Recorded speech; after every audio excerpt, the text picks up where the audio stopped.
ജീവിതത്തിൽ വളരുവാനായിട്ട് സാധിക്കും. എഡ്യൂക്കേഷൻ എന്ന് പറയുന്നത് നമുക്ക് ഇൻസ്റ്റിറ്റ്യൂഷനെ ചെയ്യാൻ കൊടുക്കുന്നതാണ്.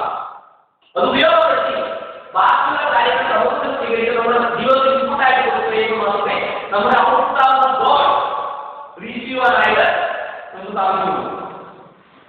സോ അതെങ്ങനെ നമുക്ക് ഈ എഡ്യൂക്കേഷൻ പ്രോഗ്രാമിന് സാധിക്കും?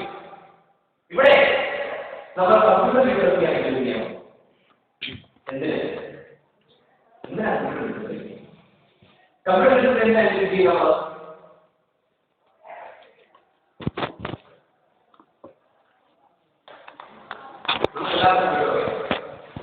ശരിയല്ലേ? Computer export അവസരമില്ലേ?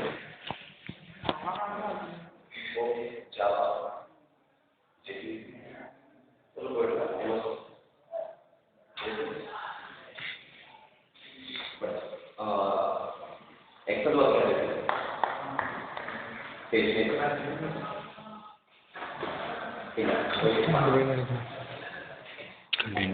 അല്ലെങ്കിൽ ഇന്ന് കമ്പ്യൂട്ടർ ഇല്ലാത്ത കമ്പ്യൂട്ടർ ഉപയോഗിക്കാത്ത ഒരു ഫീൽഡ് കമ്പ്യൂട്ടർ ഉപയോഗിക്കാത്ത ഒരു ഫീൽഡ് പറയാം. കാരണം കമ്പ്യൂട്ടർ എന്ന് പറയുന്ന വസ്തുത നമ്മുടെ ജീവിതത്തിൽ ആവശ്യമായ ഒരു ഘടകമായി മാറുന്നിരിക്കും. ഈ അവസ്ഥയിൽ നമുക്കറിയില്ല എന്ന് പറയുന്നത്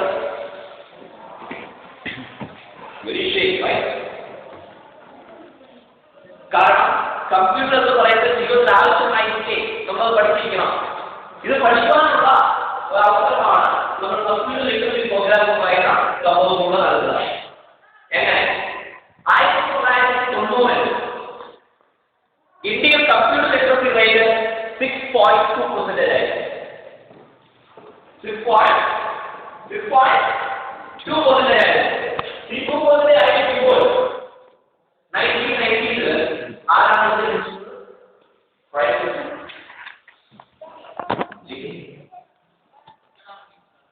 God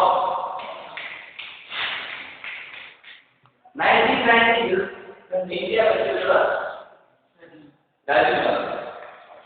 ഈ സമയത്ത് കമ്പ്യൂട്ടറിലേക്കില്ല.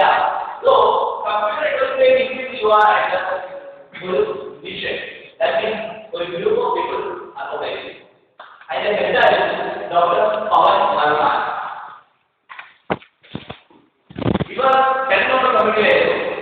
യൂറോപ്യൻ കൺട്രീസ് അത് അമേരിക്കൻ എല്ലാവർക്കും അവർ യാത്ര ചെയ്ത് ഒരു പഠനത്തിൽ വന്നു. അവസാനം വിനോദത്തിൽ എത്തിയായിരുന്നു ഇന്ത്യയിലുണ്ട്.